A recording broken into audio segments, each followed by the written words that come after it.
The room was bathed in the warm glow of the setting sun, casting a serene and almost magical ambience. Golden light streamed through the intricately carved wooden lattice windows, casting intricate patterns on the silk carpets that adorned the floor, creating a mesmerizing dance of shadows and light. The air was thick with the aroma of jasmine incense, creating an ambience of tranquility that seemed to slow down time itself. A low table stood in the center of the room, holding an ornate brass tea set and a plate of traditional Indian sweets, inviting anyone who entered to sit and savor the moment. Arti and Ravi sat facing each other on soft cushions, both dressed in simple traditional attire, their faces illuminated by the soft golden light. Arti, a young woman with bright, inquisitive eyes, adjusted her shawl, her mind clearly engaged in the depth of their discussion. Ravi, a seasoned scholar with a long, flowing beard, smiled gently, his eyes reflecting years of wisdom and contemplation. They had been engaged in a lively philosophical debate for hours, their voices rising and falling with the intensity of their thoughts. As the sun began its final descent, casting long shadows across the room, their conversation turned towards the profound questions of existence, the nature of reality, and the essence of the self. Ravi, I find solace in the concept of Advaita Vedanta. It offers a sense of unity and peace that is hard to find elsewhere. The idea that there is only one ultimate reality, Brahman, and all else is Maya, an illusion, resonates deeply within me. It makes me question the very fabric of our existence. I understand your perspective, Arti. Your thoughts echo the teachings of many great philosophers. The concept of non-duality is indeed profound. It challenges us to look beyond the surface and seek the deeper truths that lie beneath. Arti's gaze shifted to the setting sun, its golden rays painting the sky in a myriad of colors. The beauty of the moment was a reminder of the interconnectedness of all things. Just as the setting sun appears to merge with the ocean, we too are ultimately one with the divine consciousness, Brahman. This merging is a profound realization that transcends our everyday experiences. The sense of separation we experience is merely an illusion, a veil that hides the true nature of our existence. She gently picked up a delicate china cup from the table and raised it slightly, feeling its smooth surface and intricate design. This cup appears as a separate entity, distinct and unique in its form. Yet upon closer examination, we realize it is composed of the same elements as the earth from which it originated. The clay, the water, the fire that shaped it, all are part of a greater whole. Arti took a sip of the fragrant tea, savoring its warmth and the sense of peace it brought her. Similarly, our individual consciousness is not separate from the universal consciousness. We are like the roots of a tree, deeply connected to the source. It is merely a wave in the vast ocean of Brahman, rising and falling, but always part of the same water. Her voice filled with passion, Arti concluded her thoughts, her eyes reflecting the depth of her understanding. The path to liberation, according to Advaita Vedanta, lies in realizing this fundamental unity. It is a journey inward, towards the core of our being. By transcending the illusion of separation, we attain moksha, liberation from the cycle of birth and death. This ultimate freedom is the true essence of our existence. Ravi listened intently, nodding his head in understanding. When Arti finished, he spoke, his voice deep and resonant. Your understanding of Advaita is commendable, Arti. It is a profound philosophy. However, I find myself drawn to the Dvaita school of thought. He reached for a sweet from the plate and held it up. Dvaita emphasizes the eternal distinction between the individual soul, Jivatma, and the supreme soul, Paramatma. Ravi took a small bite of the sweet, savoring its sweetness. Just as this sweet remains distinct from the plate on which it rests, so too does the individual soul remain eternally separate from the supreme soul. Ravi's eyes twinkled with wisdom. The Dvaita philosophy stresses the importance of devotion, bhakti, to the Supreme God. It is through this loving devotion that the soul attains moksha, liberation from the cycle of birth and death. The room fell silent as Arti and Ravi contemplated each other's words, the weight of their discussion hanging in the air.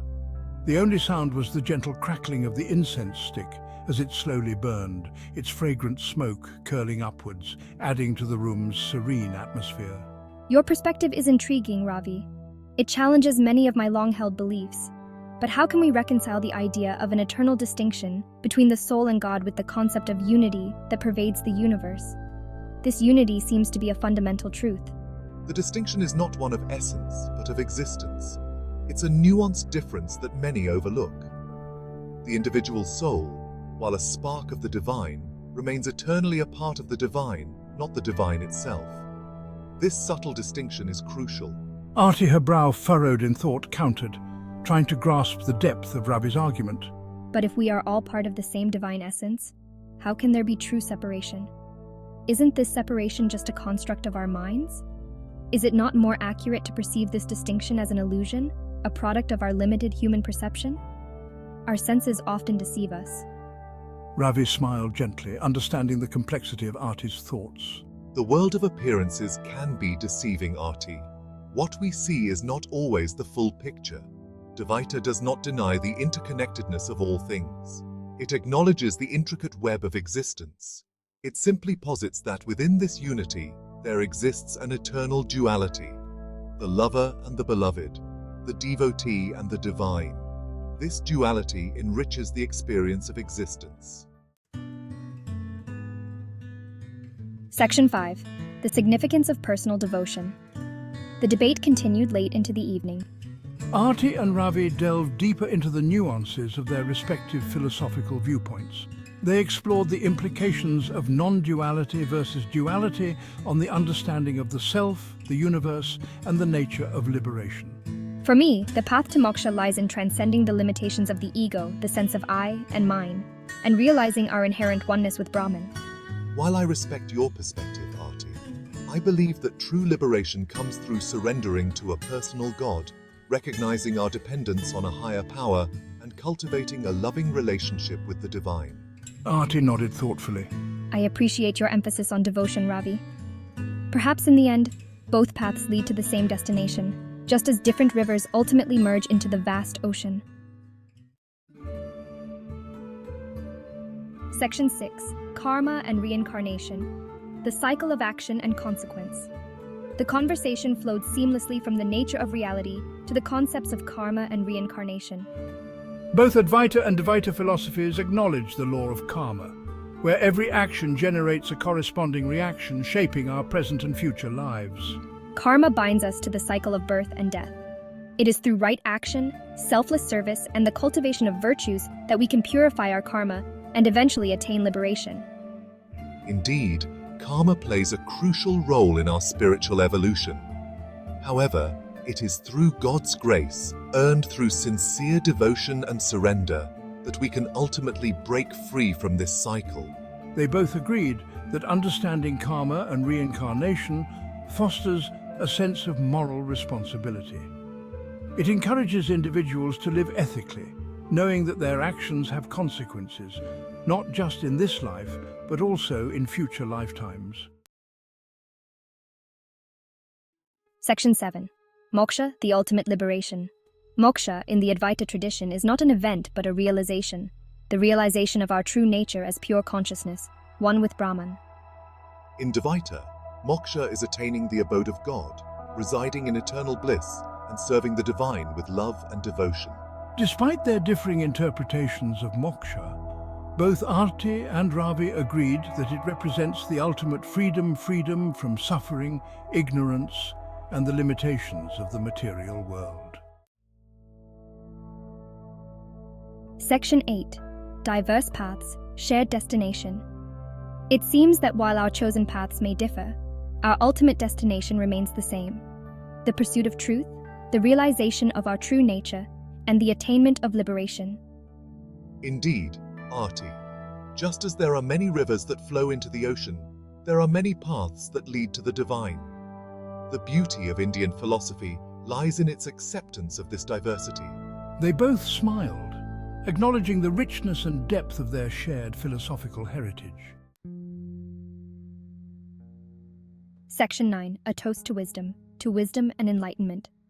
To the eternal quest for truth and knowledge, and the understanding that the journey itself is as important as the destination we seek.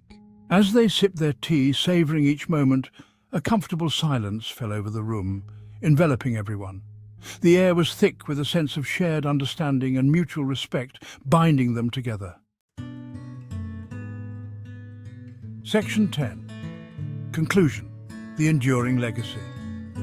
The debate between Arti and Ravi exemplified the beauty of Indian philosophy, its ability to accommodate diverse perspectives while remaining anchored in the pursuit of truth and liberation. Their respectful exchange served as a testament to the enduring legacy of philosophical inquiry in India. It highlighted the power of dialogue in fostering understanding and appreciation for different paths to the divine. As the evening drew to a close, Arti and Ravi felt a profound sense of gratitude for the wisdom traditions of their ancestors, traditions that continued to illuminate the path for seekers of truth for millennia.